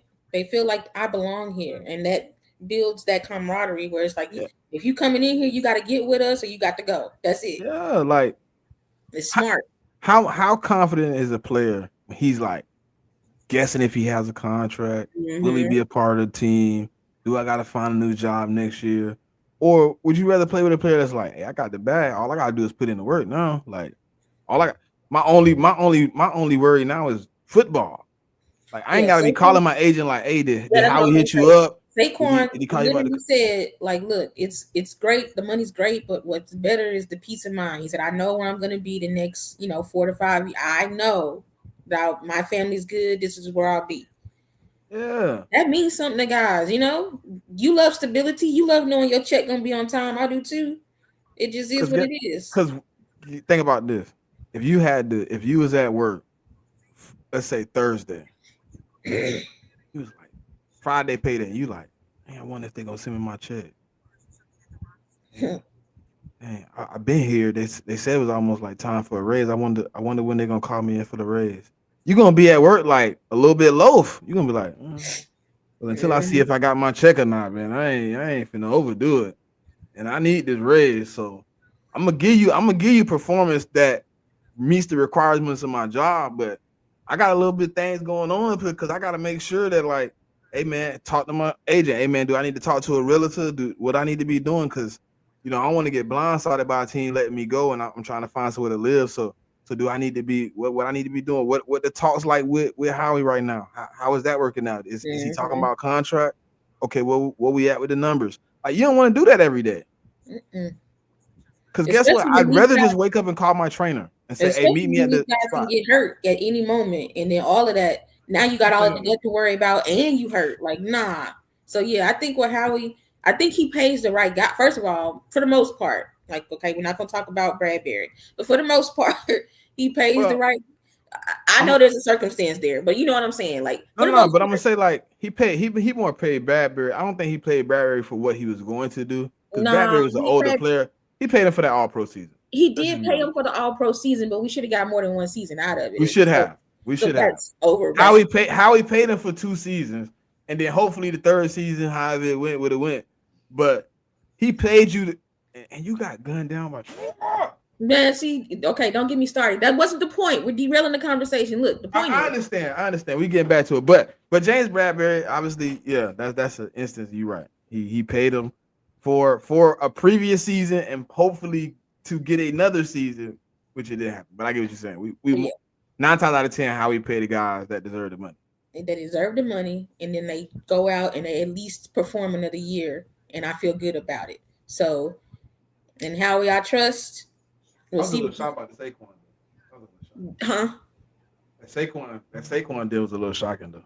Well, the only reason I was shocked, like, don't get me wrong, I didn't expect Saquon to get another deal that quick. But the only reason it didn't shock me as much as it probably shocked some other people is because when you see a guy go out there and do what he did, like literally could have been MVP, and in my opinion, humbly should have But I been. thought he was gonna get paid, JB. I just thought it was gonna be like this season, after this season. No, see, that's what I'm saying. I knew it would be, I knew how he would jump on it because it's that exceptional what he did. It's just that exceptional. You can't even give it a chance to even. I ain't expected this because I was looking at the contract. I'm like, think about it. He still had 2 more years, but if people come sniffing around next year, if God forbid he gets hurt, then you're stuck with whatever you're stuck with. I get what if he goes out next year and behind the line we have and has an even better season, he's gonna want even more money. So I wasn't shocked at how he did it this soon. Oh, but JB, you know the next running back isn't close to his money, right? Oh, I know that. So that's what I'm like, okay, how we gonna wait? Boom, he gonna play this season. I thought what would happen though. I thought they would give him like a big bonus. You know what I mean? Like, okay, they're gonna bless him with some money just to make sure his pocket's good for what he did. Because he did make some money on the contract, but you also can always award players with roster bonus. I'm like, all right, he might get a little $10 million bonus. I mean, hey, thank you for the season. We appreciate you. I didn't see 20 million a year coming though. I was just like, huh? He said before he came here, when he first signed, he was like, look, I'm here to win the Super Bowl with the Eagles. I'm here to contribute, but I'm also here to reset the running back market. And I personally think that was a main selling point that Howie probably used, or his team. Like, hey, I don't know how we're gonna finesse it. We'll figure it out. I'm not saying they talked about numbers before they were allowed to, but I do think that was something to consider. I do think that meant a lot to Saquon because he wants his guys behind him. He got paid though. You think what he got paid? He got paid along the lines of like right there with Christian. Because you got to think that think about the running backs that got paid that season, other than him and Derek, right? Tony Pollard got $6 million. Yeah. Joe Milton got $6 million. Buddy that went to Green Bay got $8 million. Swift signed with us for $6 million. 6. Like, so all the guys are like 6 to 8 million. He gets 13. Oh no, he signed with the Bears for $6 million. And then Saquon signs for 13. It's like, oh, okay. We see we okay, you got to respect for him as a top 3 back, because I think at that time the only person that was making more than him was Alvin. So I'm like, okay, you respected him. But boy, when he went for the 2000, I'm like, next year we're gonna have to give him like 17. I'm like 17 because Alvin is making like 14 and some change. So I'm like, we're gonna have to give him a raise for like 17 a year. Boom. When I seen that 20 million drop, I was just like, but I know Howie though. Like the 20 million a year is a facade. It says is. that he's gonna. That's just so he could. Basically, the roster bonus I said. Of course, hey, but here goes some money. Here goes some. Also, Mr. Lurie did say, "I'll open." I don't know if you saw that video. He said, "Hey, I'll open up the checkbook, bro. Give me another Super Bowl. Is all I care about. I'll open up the checkbook." And I love an owner that's willing to pay what he weigh. But Justin like that. He only had one season where he closed the checkbook. I was a little upset. And that was 2018 after the Super Bowl the first time. And the reason why is because he was still mad. Listen. We should have had at least 2 Super Bowls out of that squad, bro. I would have done. Yeah, he was mad. he got a little cheap. That was like the only time. Then after that, he was just like, all right, I know how to win. So, hey, Howie, do your job. Mm-hmm. He was a little bit like, hey man, nah, look, we paying who we paying, we trying to get back. And then it was kind of like, I felt like we paid some players we shouldn't have paid. I think, but Howie kind of got stuck in between like his love for the players and also his like love for his job. He kind of was just like, man, he couldn't separate the two. He was almost like, man, I love these players so much. Like, I know I should move on, but look what they just did for me. Like, they just made all my hard work, me being in the basement, like all that come to fruition as a Super Bowl. You probably shouldn't have paid Alshon Jeffrey. You probably shouldn't have paid some of them linemen. You probably shouldn't have paid the D linemen. You probably shouldn't have drafted some of the guys we drafted in those years coming. Like a lot of that we probably shouldn't happen. But how we got stuck in like a situation where it was like, I gotta win again. And then he really realized what was going on. I think it was the Jalen Reagor trade. He was just like, I gotta stop going with this analytical bullshit. Cause it's getting me whooped. Because I'm not getting the best players. And I think listen, people don't talk about it. But I guarantee you, Howie Roseman has that Minnesota video somewhere as motivation. I guarantee it, bro, because they were too happy. They were too excited. It was almost like, look at this idiot. Look at this dummy. He just took Jalen Reagor over Justin Jefferson. This is the easiest pick in history. Do you know how happy I would be if Justin Jefferson was an Eagle? I thought that was the pick. Do you know that you would not be? I love Arthur Warren Brown. I'm so happy he's on my squad, even when he's reading books on the sideline. I adore Devontae Smith, Smitty Schmidt, Mr. 100-pound soaking wet. But do you know how insane it would be? Well, you're forgetting the guy because there's another guy that probably wouldn't be on the team either. He behind me. Okay. I feel like yes and no. Because the Justin Jefferson trade would have been to build around Carson. Yeah, I know. But I feel like he was destined to be an equal. So I'm just in my mind making it work out. No, I understand. But like I had this conversation with Joe Castro one time. I was just like, if we draft Justin Jefferson, like Carson Wentz gets more opportunity because you probably in the second round you bring in probably some more offensive talent, and now you're trying to make it work with your just paid quarterback. I mean, yeah, because the next year we would have paid Carson. Mm-hmm. Because that would have the year we drafted Jalen, he wasn't paid yet. So the next year we would have paid him, Jalen Reagor. He would have got paid. He got paid that same season, right? So if we draft Justin Jefferson in the second round, we don't draft Jalen. I just don't see it work. Like I love that Jalen got drafted. Like, look, I don't want to turn back the hands of time because listen, I DK Metcalf. So it's like, do you know what our team would be if we hit on both of those? Like DK and Justin, like could have been crazy, but would it been would we have the same culture though? Because you would have Carson out there playing superhero ball at that point because he had two dogs at receiver. Oh, he just throwing up. He closing his eyes. They down there somewhere. Carson's arm though. I don't know. No, he would have been trying it. You know, Carson has 220. Right now, he believes he's 2017 Carson. Right now. Of course he does. Otherwise, he wouldn't be an NFL player. Of course he does. He just quotes Bible scriptures before and after. That's it. But yes, of course he does. But his soul is connected to a Super Bowl he won. Just don't make sense. Listen, all I care about though is that Jalen Alexander gets us back. Here. And his guys are here. Like his guys are here. But it's kind of like, but not only I don't think Jalen would have been here though, but do we have the Howie we have right now? Let's go even deeper into the situation. Like, is Howie Roseman the same Howie if he hits on those two drafts? Do he trade up for Jalen Carter? Does he make aggressive moves like Quinyon Mitchell? Does he trade his first round pick with the Saints? Like, it's a bunch of things that played out Yeah, in it's that like the situation. butterfly effect, right? So if one thing doesn't happen, then none of the rest of it maybe doesn't happen. But if one other thing does happen, maybe you still like with the way the universe can kind of work is whatever the path that was laid out was going to be the path no matter what. Right. So you can there's two schools of thought. I like to believe that this was always going to be the result.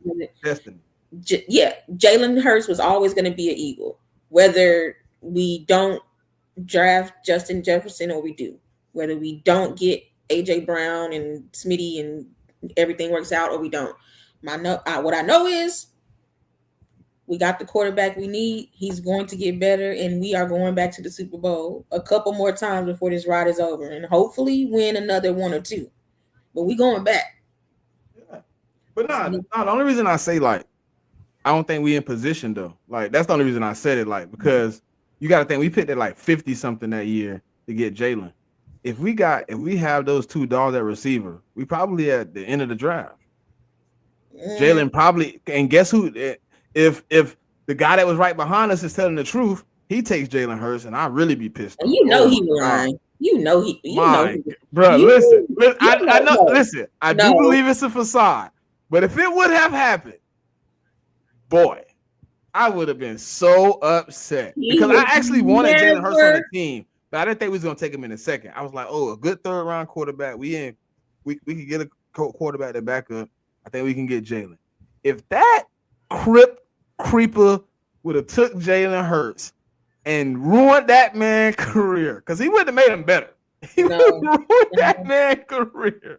No, I'd have been so hurt, bro. Because Dak Prescott is a serviceable quarterback, and he is rotting in Arlington. Do you hear me? And I'm happy about it. Hey, keep it going. But he rotting down there, bro. Listen. I know this is the Eagle podcast, but when I watched their draft, I was the first round. I was like, yes, you need offensive line. Yeah, of course. Second, but right after that, you need offensive talent. You went offensive line, and then you went defense. I said, okay. They went edge. I said that should have been receiver. And then he waited till like the 5th round to get a running back. And I like Jaden Blue, but I was like, that's not enough to fix your running back room. You know what I said? You know what I said when I was watching them draft? I said, am I the GM? Because these are all the picks I would make as the Eagles. Like those was our needs. Yeah, like what are you doing? What are they doing? Made no sense. You left that man out there again with no help. And guess what? All you see on every social media is Cowboy fans and these make-believe scenarios about this player and that player getting signed to their team. And you're begging for a guy in Amari Cooper to come back and sign with you when you dumped them on the streets to the Bills. No, to the Browns, my bad, to the Browns. For peanuts. Because you didn't want to pay him. Do you think the relationship between him and the guy that wouldn't pay him, who said he wasn't worth being paid, is in good standings? Like what? Like I go in a job interview, you hire me, I perform, I do all the things above and beyond. I'm employee of the month, this, that, and that. Then I come to you and say, hey man, I think it's time for a raise. And you somehow, I know obviously jobs can't do this, but you somehow ship me off to another company for them to pay. Do you think when you call me back and say, hey man, remember that position I was trying to get you before? Well, I still got it, but now I want, matter of fact, you're not going to pay me the same thing because I went over there, I worked for a long time, so my price is now not the same. So you want to pay me less. And you want me to come back to the team that threw me away? No. Mm-hmm. It happens. He'd be foolish. It happens, but me personally, and I would, hey man, hey, talk to my agent. Look, don't answer that phone no more. You remember what they did to me? And then JB, look, it's not even that you traded me. You traded me for a 6th round pick. They traded him for a Big Buford, like a burger, a Checkers, or something. Like they not even the Big Buford, the Junior, bro. with no condiments on it, just the patty and the cheese and the bread. Bro. I wouldn't even answer a call from that area code if I was him. I wouldn't care not And one not bit. all the fans on there like, man, we need you. Come on over here and help us, man. We don't have nobody at wide receiver too. Please, please. I hope he signs somewhere else tomorrow, and I'm gonna get right back on there and be like, see, nobody don't want to help y'all. Y'all should have helped yourself. Y'all was in a deep draft with all the talent, and you talk about how you gonna compete with this and compete with that, and then you made bonehead moves. Bro, the Washington has usurped them. And they had 5 picks. Bro, Washington, I want everyone who's watching or paying attention to listen to what I'm saying. The Washington football team, who have been so bad for so long that people don't even recognize them as the football team, has usurped them and become better than them in their own division. That's insane. Dallas should be ashamed of themselves. Yeah. And everybody named Jones that is in that organization. Yeah, they man, listen. That man is geriatric and suffering from dementia. Y'all need to get that man up out of there, because that team he drafted for last night is definitely not the team he put on the field next year. That had to be a team from past time, because he didn't cover none of the holes he needed. He added to he added to something, and now all the Cowboy fans are like, yeah, man, if we just get wide receiver 2 help, we can be all right. Okay. So wide receiver 2 fix all the problems you had last year? Like, no, and I don't understand what they're doing at all. Your running game is still gonna be boo-boo. You still gonna have to now is Dak Prescott a quarterback that can throw it 40 times a game? Hell no. We've seen that. That's what he led the league in interceptions that year. So he needs a running game. His best years were when Zeke was killing the league with the run, play action. He's Jared Goff with a little bit more mobility. Let's be real. Jesus, man. But Jared Goff, he's an alright quarterback. But guess what? Jared Goff got a gene that Dak Prescott don't got. It's called show up in the playoffs. That's true. But JB, guess what? When his running game disappeared in the Super Bowl, so did Jared Goff. So I think, like, if Jerry Jones was smart, he could evaluate his quarterback. He would say, hey, man, look, obviously I need to fix the O-line, but right after that, I need to get him a wide receiver 2. I need to get him a running game, because Javonte Williams, Miles Sanders, and Lil Tink Tink ain't going to get you up out of this. Bro, why you got to call that man Lil Tink Tink? That's rude. What? That's rude, Smitty. You probably should have kept Tony Pollard 2 years ago. You probably should have kept Rico Dowdle last year. He definitely both of them walk. He definitely should have kept Pollard. Your two of your running backs are 5'8". No. Oh, my bad. One of your running backs is 5'8". The other one is 5'3". And then Javonte Williams has been delegated to off the team because they couldn't do nothing with him in Denver, because they was done with that. So you didn't help your run game. If anything, you got worse. Who? Dalvin Cook? You finna bring him out of the crib? I mean, what? But you chose to go in the draft, and guess what? Got another 5'5" running back, Jaden Blue. And look, I told you I didn't even want Jaden Blue to come here and play running back. I want him to be our gadget guy. You did do the screens, kick return, punt return. He's an asset to an offense, but he's not built to be a workload. He's built to come in, hit you with a little spice. He got enough speed. He break a play, get up the field. All right, cool. We get 6 or 7 yards every time you come in the field, so we good. Maybe sometimes we might get a big 30. He's like a Shipley. He's like our Ship, Before Darren Sproles, when he was like more like our gadget guy, before we started like putting him in the don't do Darren. No. Before like when he was with the Saints, like his role with the Saints wasn't really to be running back. Mark Ingram was the running back. Darren Sproles, I need you to come in. When you come in, bubble screen out there, get up the field, make a couple of people miss. Yeah. make a first down on third down. Like that's his role. That's what I feel Jaden Blue best role is right now in the NFL. And you just brought him to a team that needs a running back. Somebody that can hit the hole, run the ball 20 times a game. Nobody in your running back room right now can even, I wouldn't even give him 12 carries a game. What? You hard out here though. Miles Sanders out there with the afro looking sad, Hey, like man, he lost his puppy. Man. Yeah, he did, man. Hey, stall That's what happens when you choke in the biggest game of your life. Stall Miles out. Stall him out. Hey man, listen, he could have been if he shows up in 50 in Super Bowl 57, he's an Eagle still. Them 2 fumbles. I understand, bro. I understand. You're not wrong, but I'm saying he shouldn't have signed with the Cowboys though. No, that's even worse. Yeah, he shouldn't have done that. Nah, I don't think he had many opportunities. No, of course not. But what I'm saying is stall Miles out. Look, listen, I would be sick too if I was him. He know what he lost. He saw what we did. Miles thinking about that right now. Like, right now. And guess what? Guess what? You want to know what's funny? He like, dang, the nigga that had me on the bench in college just won a Super Bowl with the team that I got kicked off of. Yeah. You know what, Smitty? Nothing gets by you, boy. Nothing gets by you, Smitty.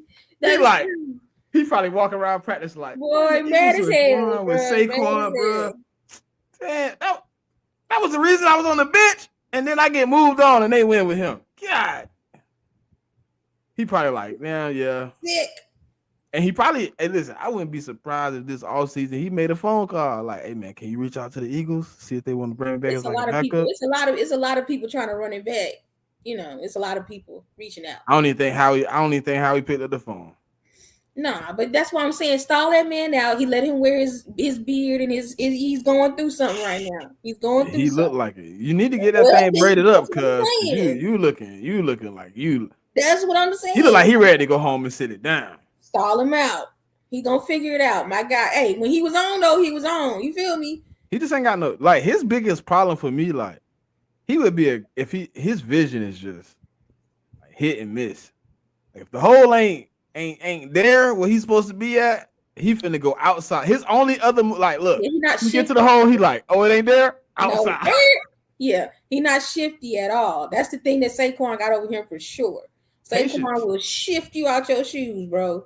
And he patient. Like, Saquon will wait for the hole, like, for it to develop. And then that burst of speed from, bro, like, oh my, like, bro, this year, like, the thing is, by the time Saquon's even getting touched, this is not even tackled, this is not stopped, this is just touch. By the time he's getting touched, he's already 4 yards, 5 yards down the field. By then, he's got his groove. It's a wrap. The biggest plus to Saquon game, I know everybody like shifty. He's agile. He's powerful. His biggest thing is what you just said. Even when he gets touched, it's still like 3 yards. Yeah, still. He like, oh, you thought you tackled me there, but I'm gonna fall over there.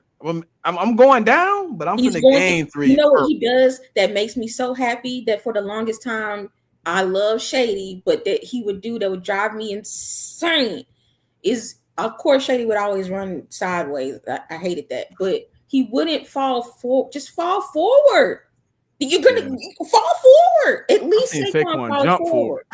Yeah, well, he jumped. No. Like, it was like a play where like he going backwards. He was just like, like, no, I need a yard. No, I ain't taking that loss.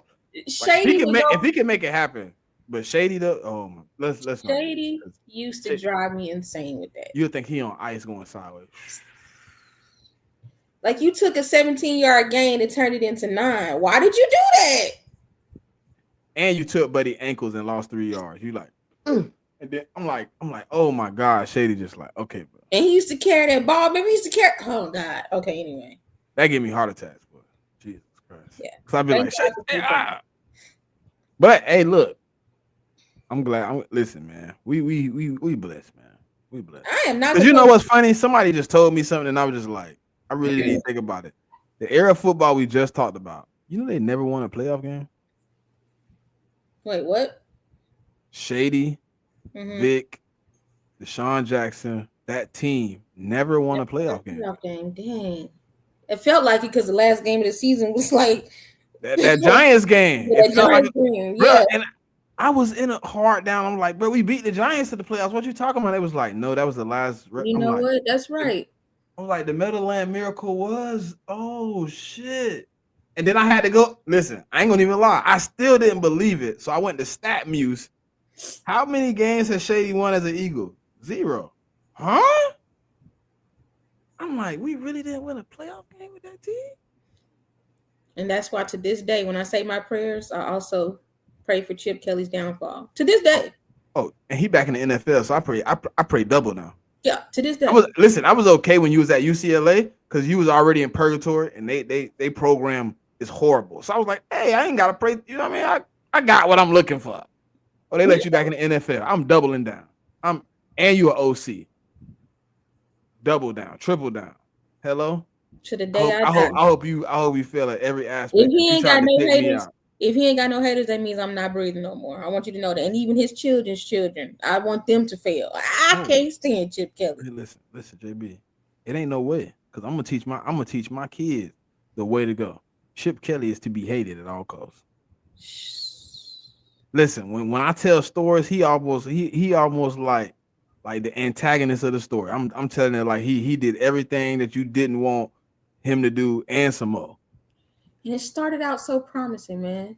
Two 10-win seasons. I'm like, okay, yeah. Started out so promising, man. And then Jeff Lurie said, "Here's the keys to my Bentley. Drive it how you like." That ain't crashed out. Okay, talk about a crash out.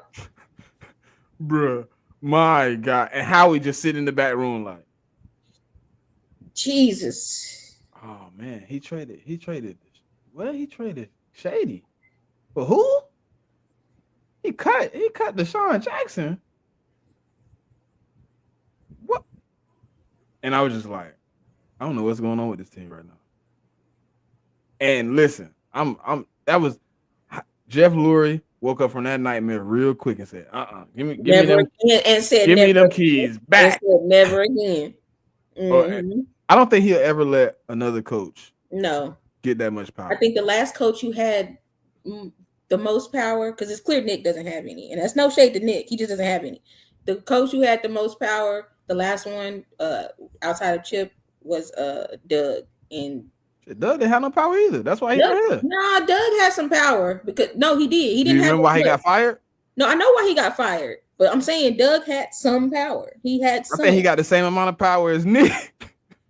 Because when he tried to put his foot down like Kunta, that's what I'm saying. Hey man, I'm keeping him with me. They was like, no, you're not. No, you're not. I know. Either he goes or you go together. He had the hubris to say that because he felt like he had some type of power until he realized very quickly, no, you don't.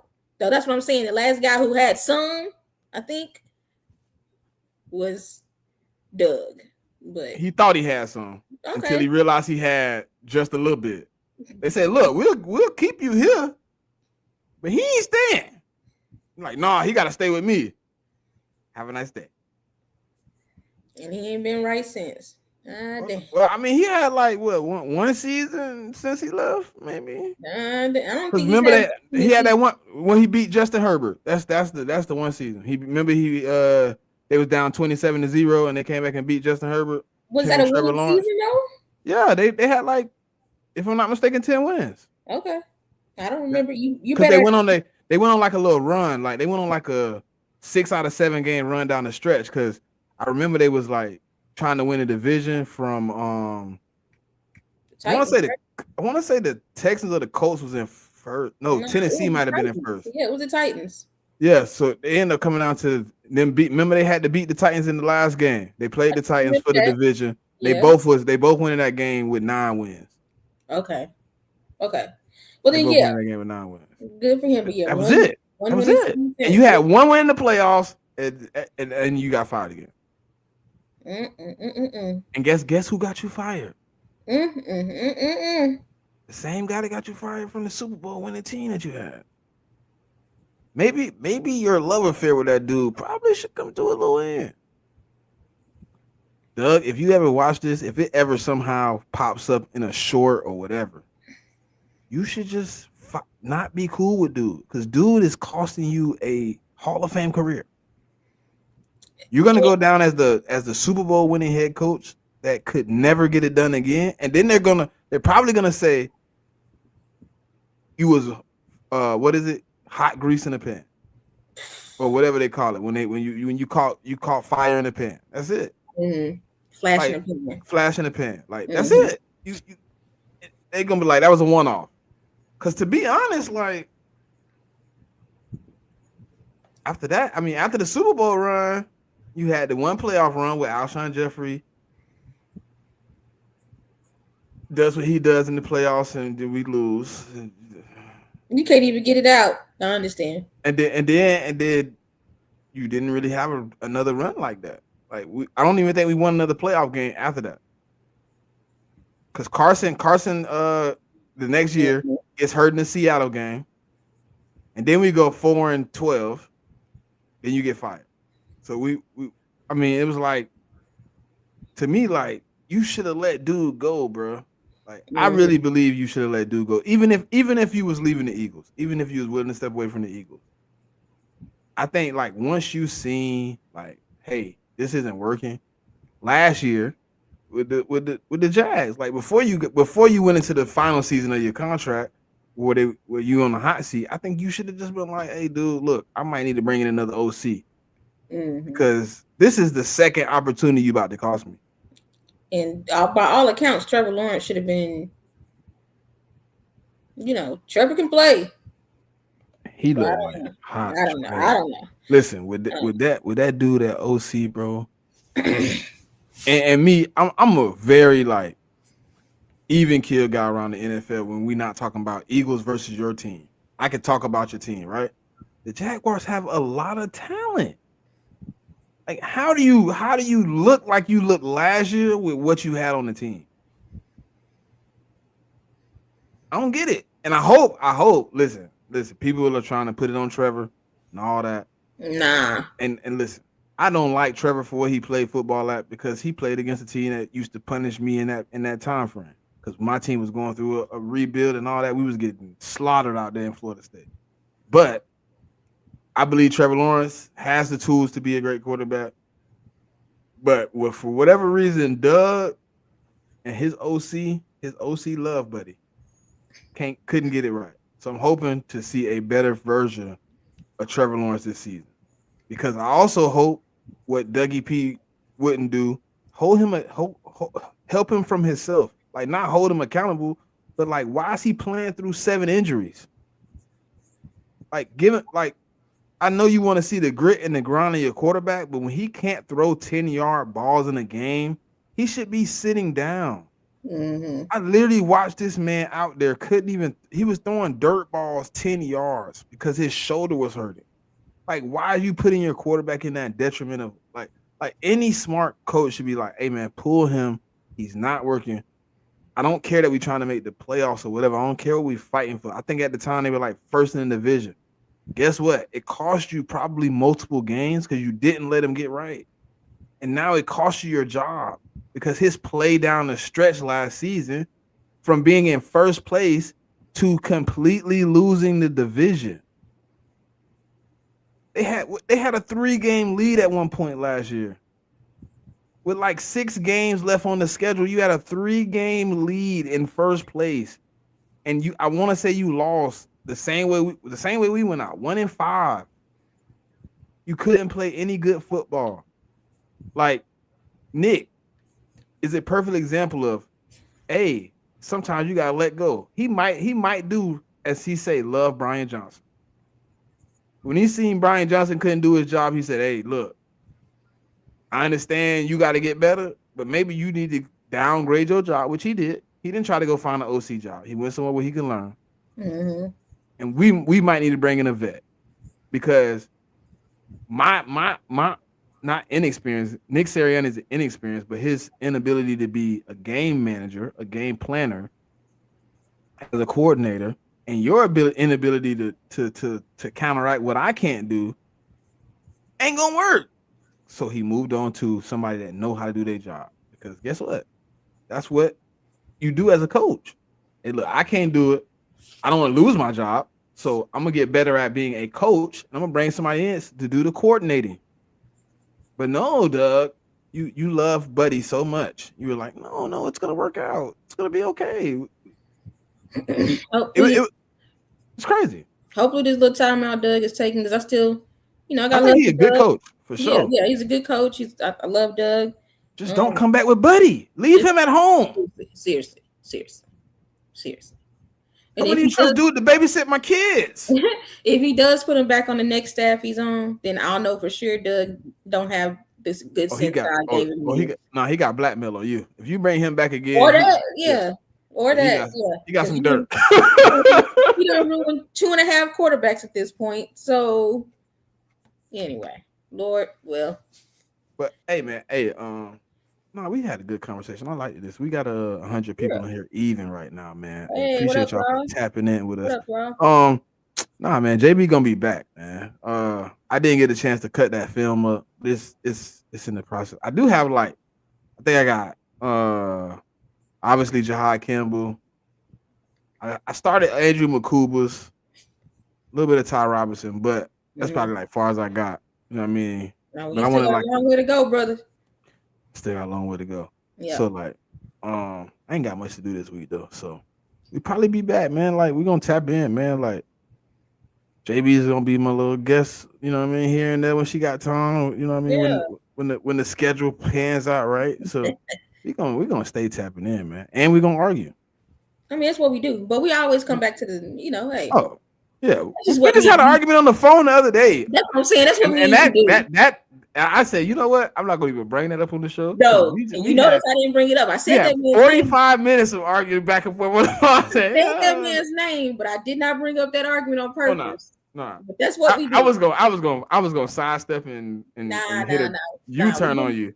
You'd have been like, hey, can we talk about it? We're like, next topic. But that's what we do. We argue, but then we come back. It's cool. It's all love. Nah, she's a sister I never wanted. Hey, man, you welcome. That was rude. Hey, man, listen. Sisters drive you crazy. I have a sister, and I listen. Hey, I am a sister, and I have a sister. I get it. She called me and be like, hey, bro, what you doing? Nothing. Yeah, see, I was glad you wasn't doing nothing. So, this weekend, I need some help. I'm like, and she know, and I love her to death. I'm joking about this, but she know I love her to death. I'm like, all right, I'll be there. She be like, yeah. I pay you. You ain't got to pay me. First off, I know what your payment is. It ain't money. It's probably grocery.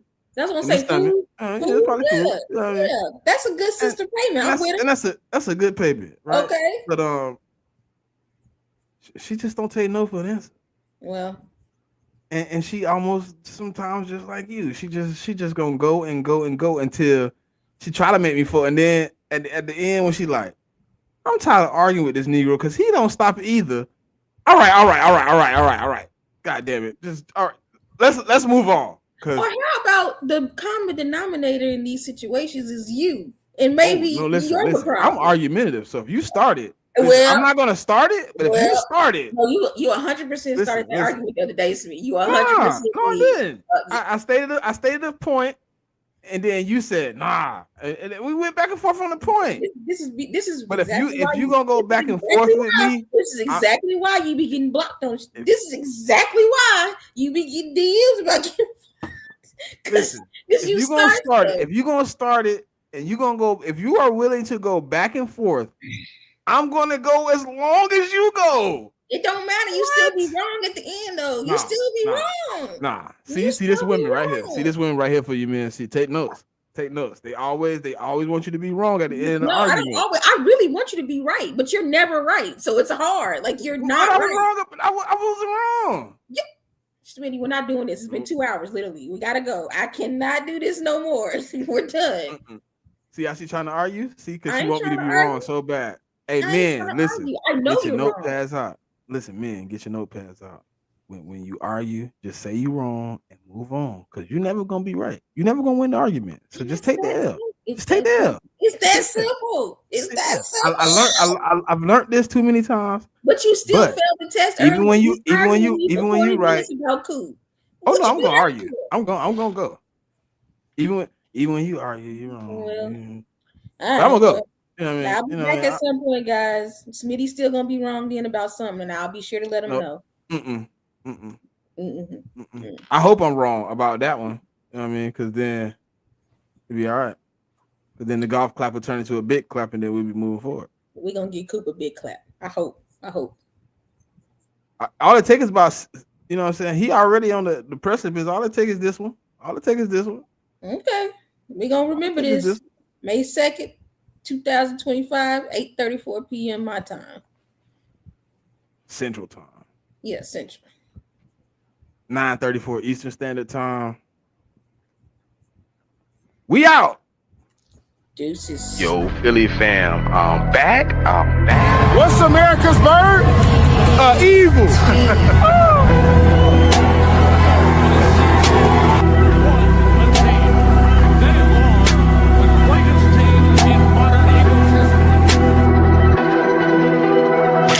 So that's what y'all want to see, huh?